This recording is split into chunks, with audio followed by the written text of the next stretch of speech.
throughout California, a battle is being fought to protect the state's diverse ecosystem. And on the front lines are the state's game wardens. We enforce everything. Drugs, violent crime, stolen vehicles and poaching. They're killers, they're taking our wildlife illegally, and we have to stop them. Outmanned and outgunned, they face danger at every turn. You're like John Wayne out there catching outlaws.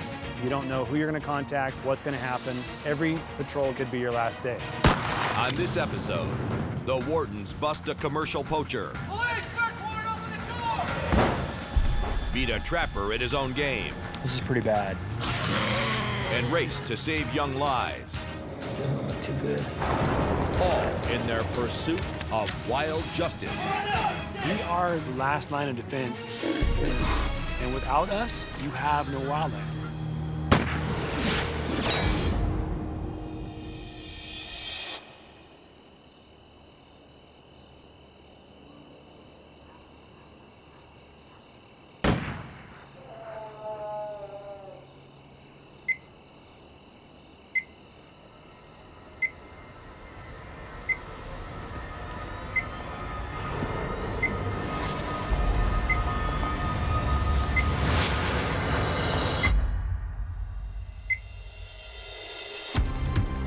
Okay, I'll let you know what we find. All right, thanks. Just got a call from one of our biologists talking about one of our studied mountain lions that has a GPS telemetry collar on it. Mountain lions are one of the top predators in California, but they're an elusive breed. To protect the species, several universities and wildlife agencies track the cats with specialized GPS collars. There's 24 cats right now currently that have telemetry, GPS, and radio collars on them. And we got a mortality ping from this particular cat. And that basically means that the cat was killed, we don't know by what, only 30 yards from a mountainside residence in the Santa Cruz Mountains somewhere. And very interestingly, 4 hours later, we get a second mortality ping 4 miles away down on the edge of the San Jose Bay Area. So that indicates to us that this cat was killed and dumped in this location where the second ping showed up. So we need to go find this cat and investigate what actually happened in this case. The GPS collar indicates the lion died on a private ranch. The collar's still working. But before Norris can investigate the crime, he needs a body. And I've got my GPS to coordinate where that waypoint is, and we're working our way to it. We're really close. Less than 50 yards. Let's go check it out. I'm looking for the coordinate where this collar was last given a signal, and it's somewhere right in here. So that collar could be anywhere right in this brush line. We're right on top of it. It's somewhere right down in here. Let's get Apollo out. Let her work her nose on a mountain lion. Come here. Come on. Come on. Good girl. Good girl.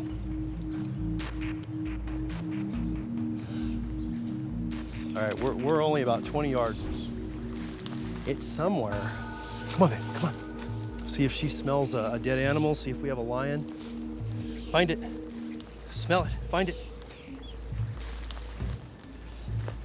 Good girl.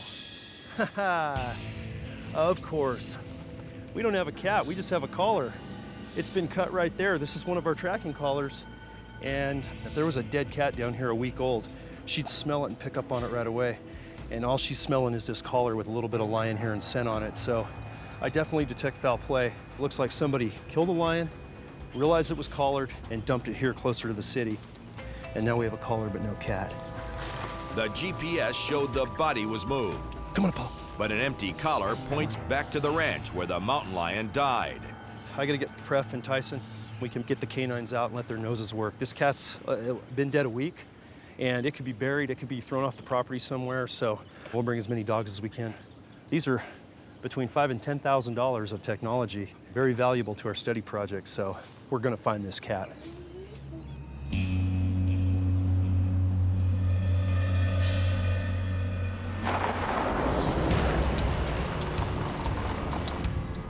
There's There's no doubt in my mind they killed the cat. They didn't notify us as they're supposed to by law.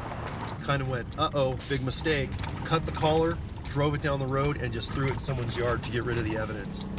In California, it's illegal to kill a mountain lion without a special permit. We only issue mountain lion depredation permits in specific instances where we have legitimate loss of livestock or loss or threat or damage to property. Where this cat was taken is on a fairly rural area of homes out on ranches. And now we're gonna find out how this whole thing got started and where this animal ended up.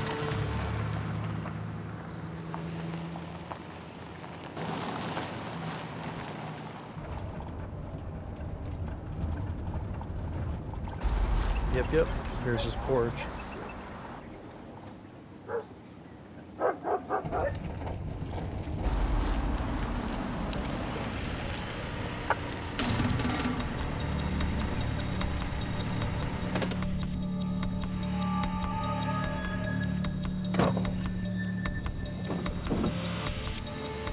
Let's have a chat.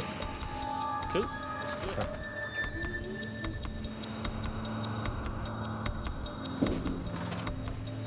Hey, how's it going?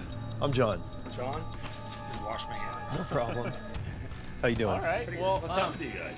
Basically, we have a cat that we know that was shot on this property On this property? on the 30th. And it was literally like, I mean, right on that edge of your property, no more than 50 yards off your backyard window there. So, It has a GPS collar on it. We know when it dies. And it was right here. So that's why we're here today. and that's accurate within 8 feet. So, Oh, no. No, not on this property, no. Okay. Would it be okay if we looked around a little bit? No, I don't want you guys looking around here. Okay. Basically, the way Fish and Game Code works, I'm making a formal demand to see it. If we do locate it and it's on your property, that's a serious charge. anything to tell us? No, I mean, no, I Okay. don't. I wish I did. All right. Can we chat ourselves, just you and me? I wish I could help you, but I can't. Okay. Who could? I'm not sure. I really am not sure. I've been doing this job a long time. I mean, I'm looking 20 years. I've interviewed a lot of people. I know what I feel. I know what I know. I know what's here. You know I know. It's not here, and I don't appreciate you guys being here. Well, I don't like being a pain in anybody's ass, sir. I really don't. Okay? I understand where you're at. I get it. We're not trying to piss people off. We just got to find this cat. That data brought us here. Okay? That's all.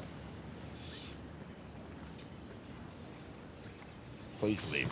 I'm not comfortable with this. This is not comfortable to me at all. All right, let's go make a call to the DA. Okay? Call what?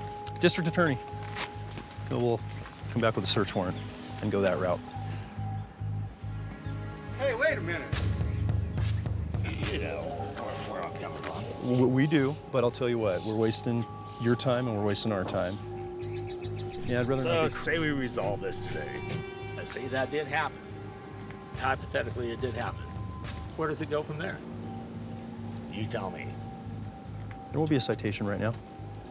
There will be a report, it will be looked at, and your story and your truth and honesty will determine where we go. And this is where the detection dogs come in handy. Their nose pick up everything that we can't, and we haven't had any poacher ever beat one of our dogs' noses when they try to hide an animal, so. If you are honest with us and we will not be arrested. You will not be arrested. You are not going to jail. We're going to recover the cat. When you study the cat, we need to hear what happened. Okay. Honestly. Oh, it's straightforward. Killed 2 goats. It killed 2 goats. Second goat. And I know when I killed the cat. There it is. Okay, killed 2 goats. That's Jail now. no, you're not going to jail. Did you? Do you have any other goats, or are those the No. only 2 you got? That's it. Okay. That's it. Did you bury those? Yep. Okay. After confessing, the landowner leads the wardens to the kill site.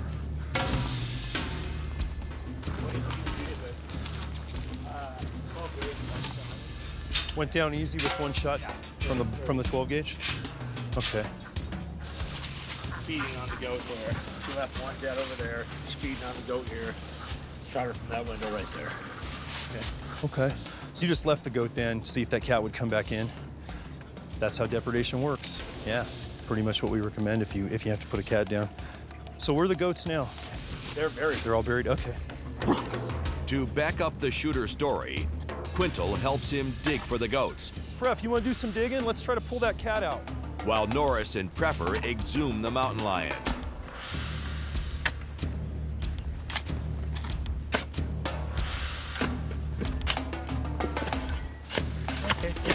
Looks like a goat. That's a hoof right there. That's just some of the hide that was left off. Probably from me shoveling.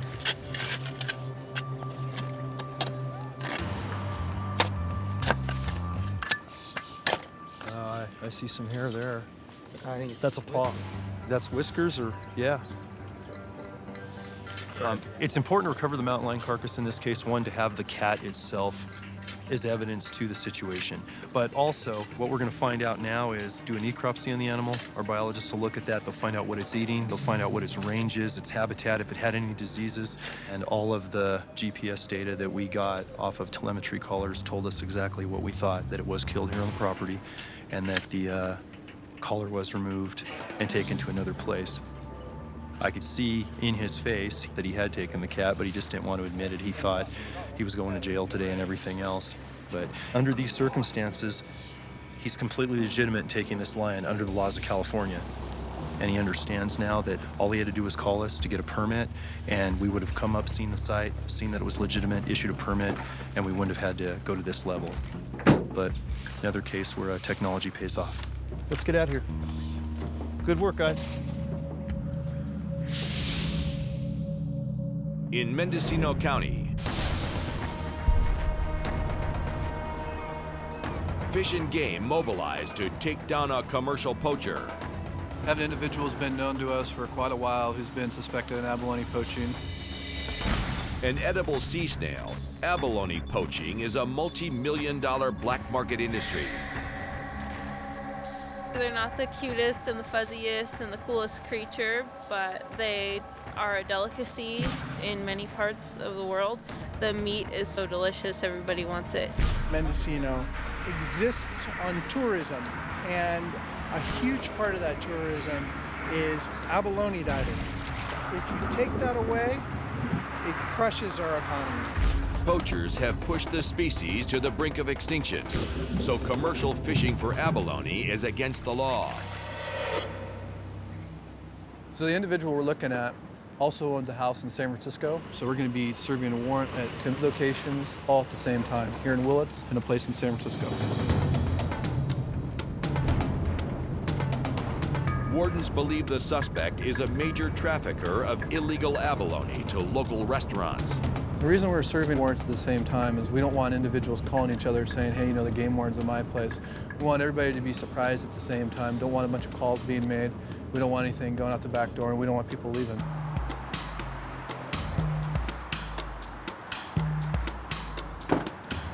Okay, cool. Around the back, Joel. Stay fishing game, please.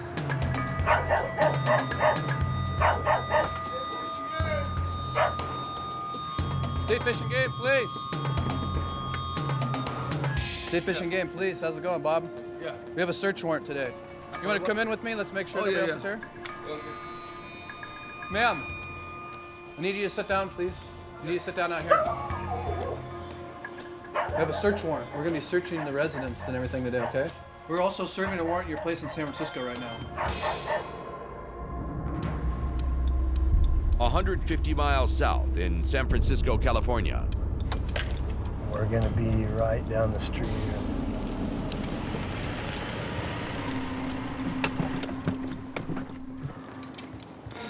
This team is a specialized team, and they work very closely with our covert team. They do a lot of undercover work, a lot of surveillance work. Police, search warrant, open the door! Police, search warrant, open the door! Watch the back of the residence there. Police, search warrant, open the door! Police, search warrant! Police, search warrant!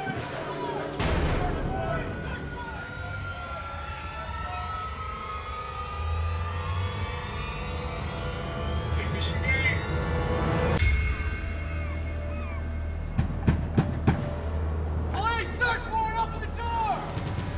California. Police, search warrant, open the door! Fish and Game serve multiple warrants on a suspected commercial poacher. Police, search warrant, open the door! Police, search warrant! Police, search warrant!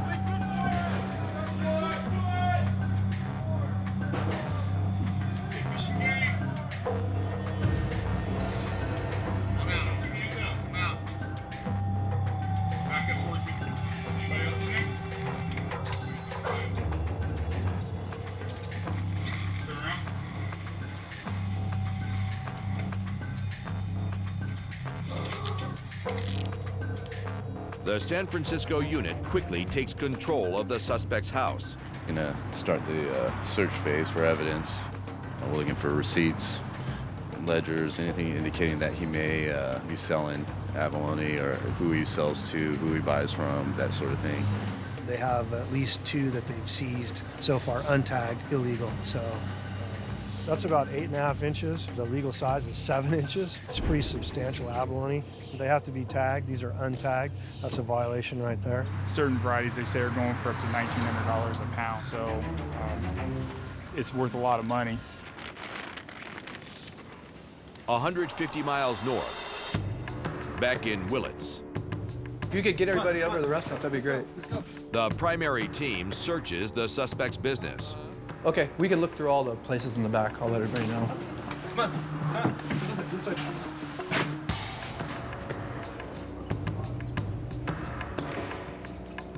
We got abalone shells over here.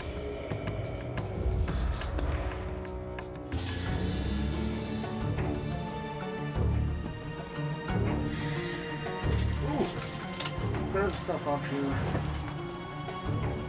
We got a lot of wetsuits up here. I don't know what the reason would be to hide wetsuits.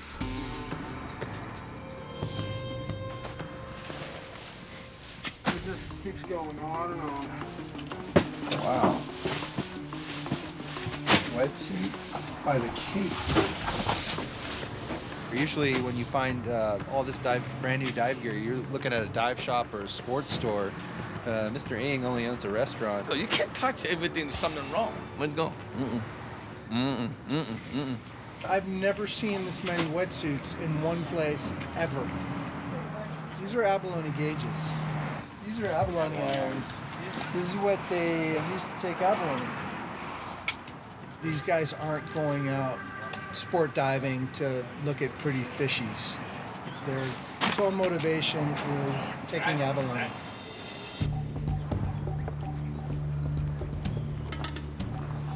We found some of the items listed in the search warrant, so. I'm not doing nothing, you know, you're not doing nothing, so I don't care whatever you put in video, but I can't do it though. Grab something. Dried abalone. Oh, wow. Smoked? They smoked them or something, yes. Smoked them? What's up with the snake in the jar? Oh, you got a snake? Yeah. Snake in a bottle. Good find? This is frozen. Abalone out of the shell. Supposed to keep those in the shell until immediately consumed, so. 3, 4, 5. Right, in groups of 5. I'm pretty sure these are undersized. And they're out of the shell. That's no bueno. Minimum size for abalone in California is 7 inches. And, I mean, this isn't even close. We found a lot of dive gear. We have undersized abalone. We have dried abalone. We have abalone out of the shell. We have a big abalone poaching ring. Just gonna have to put all this evidence together and prepare it all and give it to the district attorney. So Bob, you need to realize. Wait inside with that one, because if you go there, you go with that one. Well, we're taking this because you can't have it. So this will be part of the evidence in court. Because you got abalone out of the shell. It's illegal. In this county, you get off a lot lighter if you rob a bank than if you take too many abalone.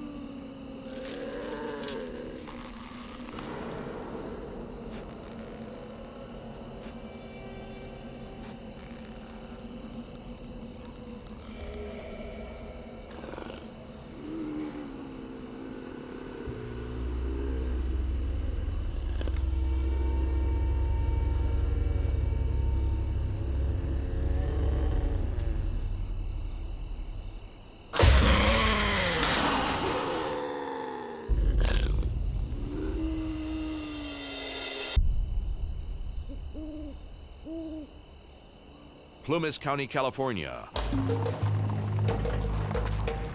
Working off a tip, Warden Nick Buckler investigates a bobcat trapper, walking the line between hunting and poaching. Now, these trappers are required by law to check their traps every 24 hours or once daily, the law says, which is a animal safety or a humane thing. The suspect is accused of setting dozens of traps, far too many to check on a daily basis. My favorite part of my job is watching people who have a plan and want to do something wrong with resources. I will lay for 3 days with a bottle of water and a candy bar in a ghillie suit under a pile of couch, and I'll wait for you. And when you do whatever you do, I'll be there.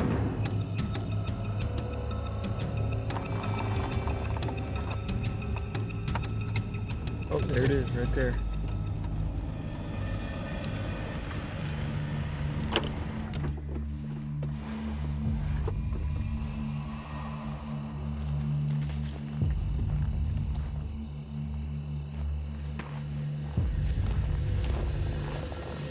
Sight bait is hanging right here.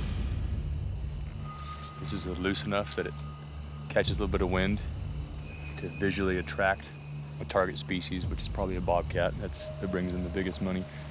Bobcats, much like a house cat, they're going to see those feathers hanging. It's going to draw their curiosity out of them. And curiosity killed the cat. And as they get closer, they'll see a little cubby hole and they'll see another feathery type item back in there, apparently bait birds. He's gonna cover it up to make it look as natural as possible. So this is the trip right here. As the animal walks in, basically its weight depresses, dropping this door, the animal's trapped.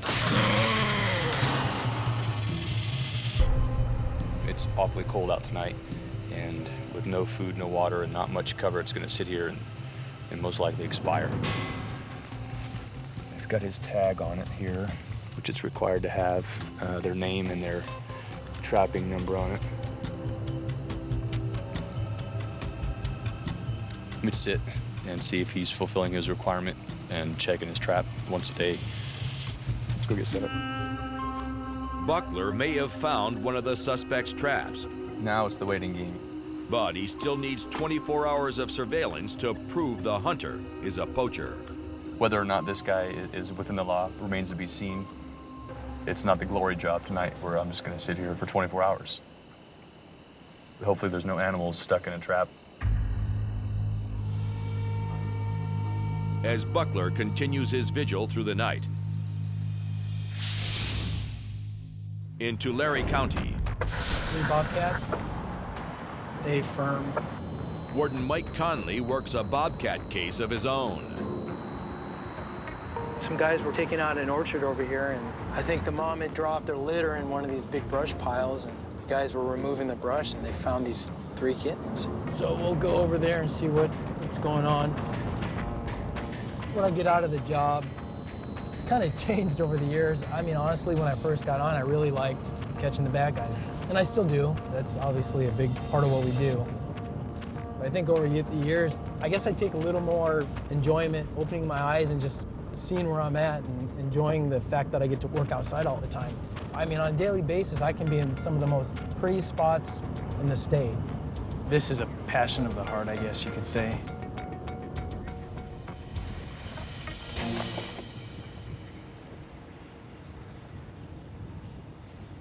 What you guys got? A couple little kittens, baby bobcat. I'll be darned. Do you think Mom's gonna come back? I don't think she's gonna come back. I don't think so. Were they just laying on the ground, or? They were in the pile. They were in the and pile then as we were picking up and putting into the grinder, they're coming onto the ground. Okay. This one's doing too well. Oh, yeah, doesn't look too good. Yeah, he's bleeding out his mouth. We'll assume that Mom's gone, and let's see what the rehabbers can do with them. These are young kittens, boy. They need I don't know what we're gonna be able to do with these guys. I'll give Critter Creek a call. They're a rehab facility up in Squaw Valley, and see if we can get them up there. I think we'll just set him here on the center console and try to keep him wrapped up in this jacket.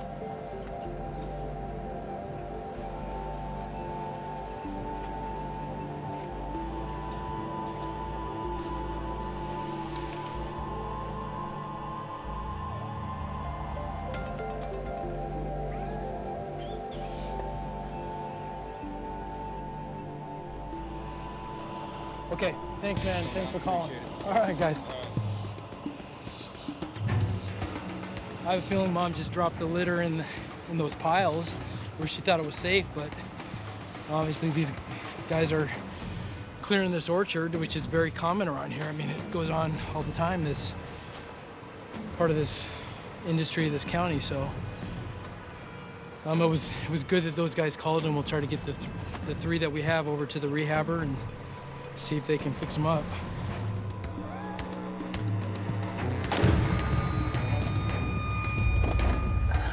Not every little critter can be saved.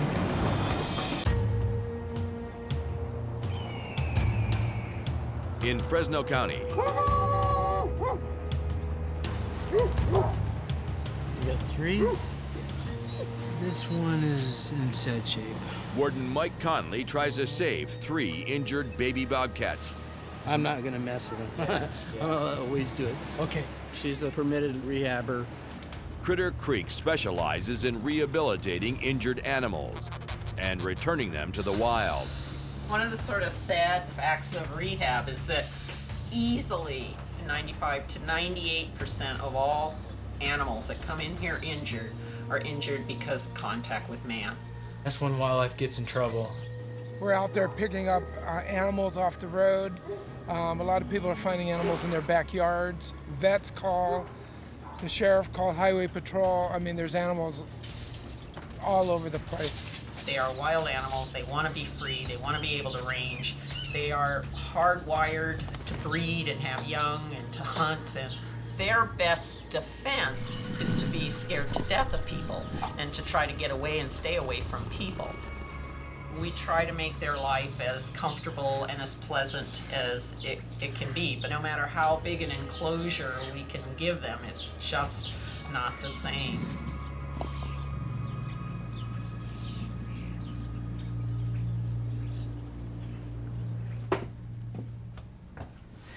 Babies. Good Lord, they are tiny. Yeah, I know. The bigger one is eating now quite well, and I finally got the littler one. We know that one of them had damage to his jaw and was bleeding actually when we brought it up, and it looked like the weaker of the three. Yeah, it's pretty bloody. So I think there were probably a lot of internal injuries besides the little broken jaw. Looks like they're doing pretty good, as good as could be expected for such young kittens. If the bobcats survive, we'll keep our fingers crossed. It will be months before Conley can return them to the wild. Thank you very much, Louise. Thank you.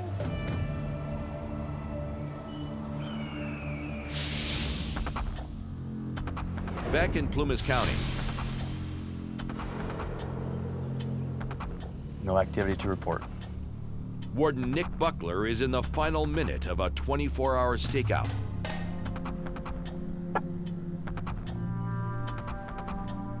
There, we've got ourselves a case. Did the 24-hour monitoring of a trap. He's in violation in Plumas County right now because it's obviously not within the constraints of the law. With a clear violation, time to pound sand. Buckler calls in Wardens Kroll, Ulrich, and Hernandez to shut this trapper down. We're gonna search the entire trap line to make sure there's no animals left in the traps.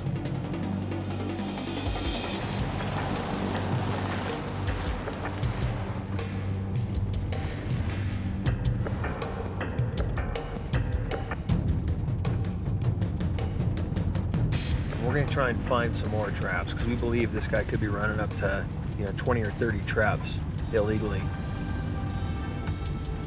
Sometimes things will pop up better at night when you shine a light on them than they will in the middle of the daytime. All right, looks like we got something right over here.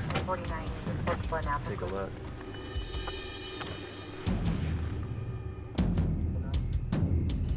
You can just tell by the age of these tracks that these guys haven't been here in a long time. So, I mean, this is pretty bad.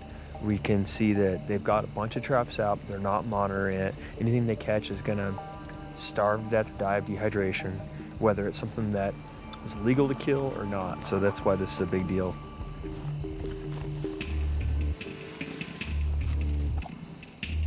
We got these little lures hanging right there. So here it is. Well, nothing in it. Get this tag here. This is our guy. Now what we'll do is we'll just keep on going and see if we can't find any more. As the night goes on, the wardens pull dozens of traps. So let's just pull the rest of them. Yeah, let's get this going. Another trap set up at this spot.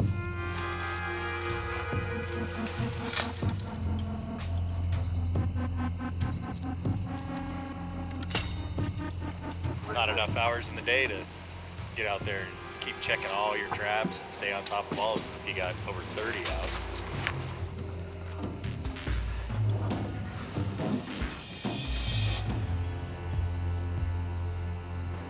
These are not convenient to get to.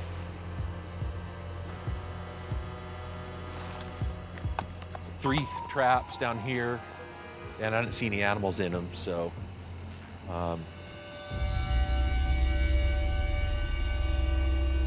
could be him right here.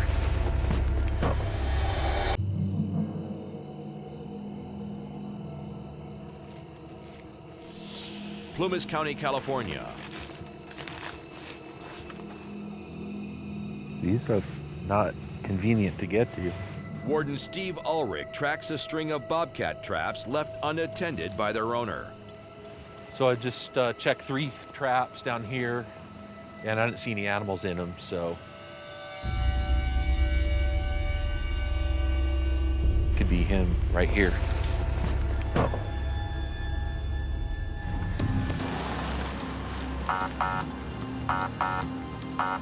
22, 25, 22, 23.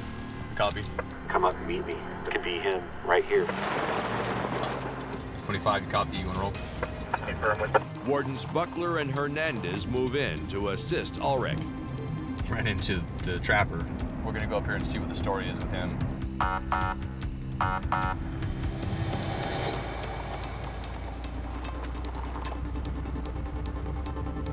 How are you tonight?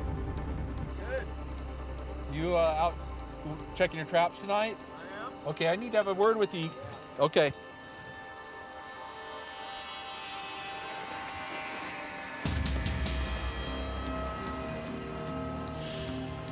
He took a bobcat tonight, so there's no telling how long that was in there. Do you have your trapping license handy? Yeah, I do. What were my violations? Failure to check traps daily. I found 10 or 12 of your traps. Okay.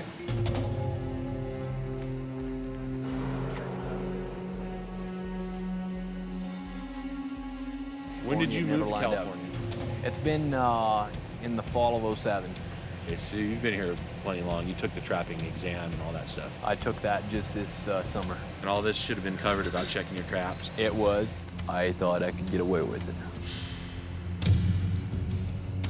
It's been almost 48 hours. Nothing needs to sit in a trap for several days on end. That's just not humane. That's why we have the rule as far as, 24 hours. Were you aware that you can actually have somebody come check your traps for you? I knew about that. I knew I was running a risk. I knew that you were supposed to check your traps every 24 hours. Lots of my traps are on outback roads. It takes me about 3 hours to run my line. When something came up, I didn't, I thought it didn't have time to check my traps. I just skipped it. I mean, it was time I got cleaned up, I guess. I mean, I have skipped it before. Okay. The suspect faces dozens of violations. How many traps does he have? Around 30. And the fines will be heavy. We sat on one for 24 hours. Right. And he never showed up. Exactly. Okay. So that's one charge. Okay. And each trap is a count, which means you could be charged with 31 different misdemeanors. It's the same misdemeanor, 31 counts. The evidence of the violation is the trap. I'm gonna need to keep the traps. Unfortunately, you're gonna have to go to court, but you're gonna correct your behavior, and in the future, you can continue to trap and succeed. Yeah. I call this a mistake I could have avoided. Next time we meet, it'll be under better circumstance, okay? I hope so. I know it will be. This is a great day for us. We had great teamwork. We made it happen. We put the hard work in, and we got our guy. Hopefully, he'll be better off, and he learned something. Let's get rolling. All right. Cut this night down. Go to Laughlin next.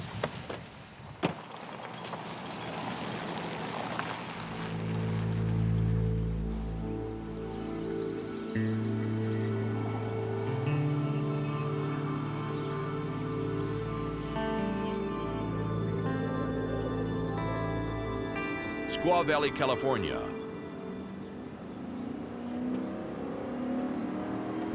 Warden Mike Conley is on his way to see some old friends. We're heading up to release bobcats that were in the orange grove. I think they were about a week old when we picked them up. Doesn't look too good. Conley saved a litter of baby bobcats from certain death. We brought up 3, and one of them had damage to his jaw and was bleeding. Only 2 of the cats survived. And today, they're returning to the wild. We're kind of the referee between the wildlife community and the public. By taking them to a rehab facility, we give them a shot, re-release into an area that's more suitable, where they'll be part of the ecosystem. As Conley heads to the release site. Back at the rehab center, the bobcats are being prepped for transport.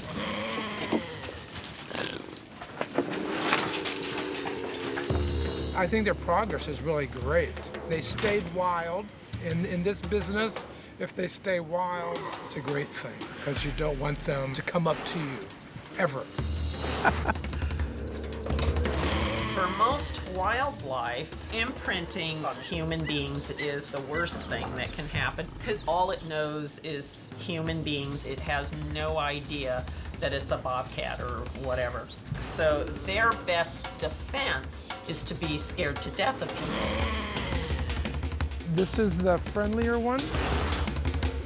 I might be able to get her. Okay, they're getting smart.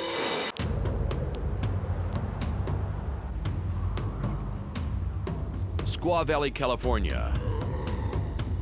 After months of rehab, 2 baby bobcats are set to be released into the wild. But first, they've got to be caught. This is what you want. You want them like banshees. This is the friendlier one. I might be able to get her.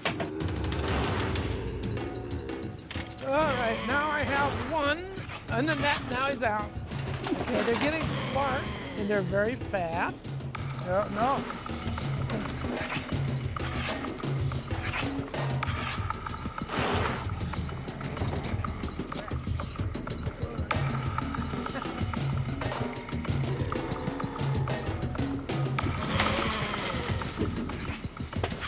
The most afraid they can be of a human is the best thing they can be. The way they were bouncing around the cage when I was trying to get them, it really showed that they got some strength to them. All right. You always put them against the wall, the front of the cage, just in case. We don't want any premature releases.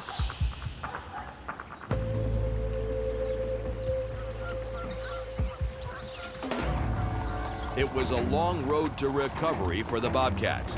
Hi, Louise. How are you? Hi. But before they can be free, they have to endure one last trip. We are at Cahuilla Lake in Tulare County. We're kind of at the base of the foothills here, below 3 rivers. And we're gonna take them to a pretty remote area where there's suitable habitat for them and lots of cover, space, food. We're happy that they made it this far. You know, they were about that big when we found them, and they probably wouldn't have made it if the people that actually originally found them hadn't called us. So It is tricky to be their mother and give them milk and not make them imprint on you to get really habituated to being handled by people.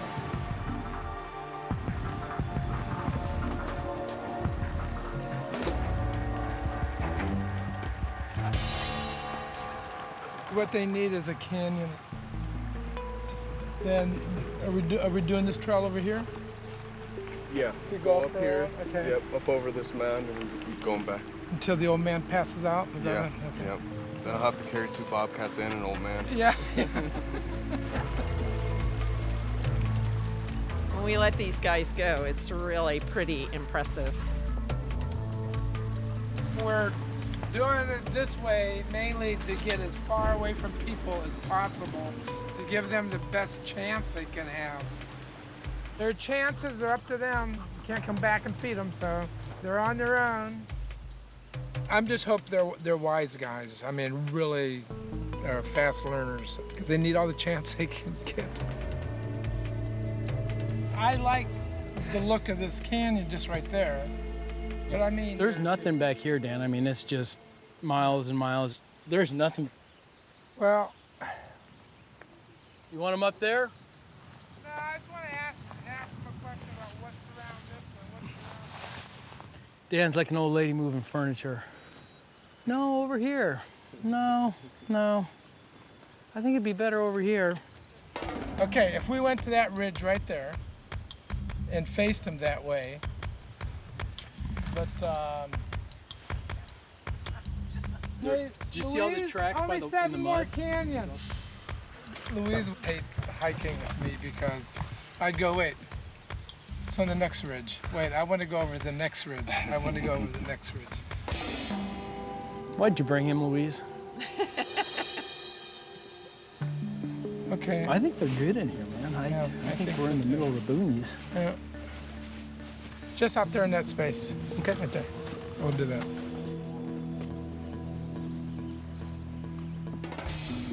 That little flat spot right in front of you, Bill.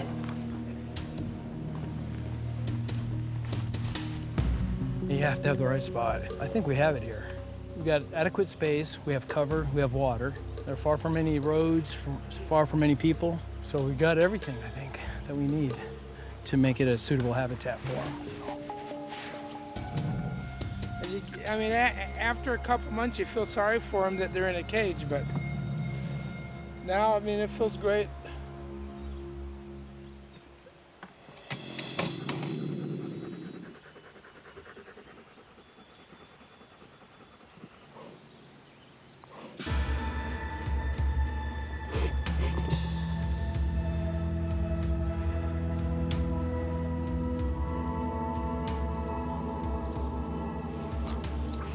Well, that's good.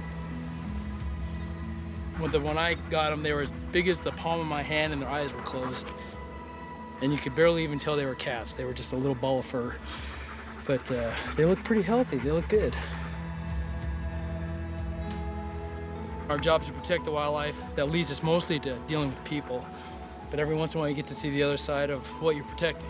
It is kind of rewarding to see the animals rescued and then returned to the wild. They have no idea what they're doing. They're just going to find another hiding place until nighttime.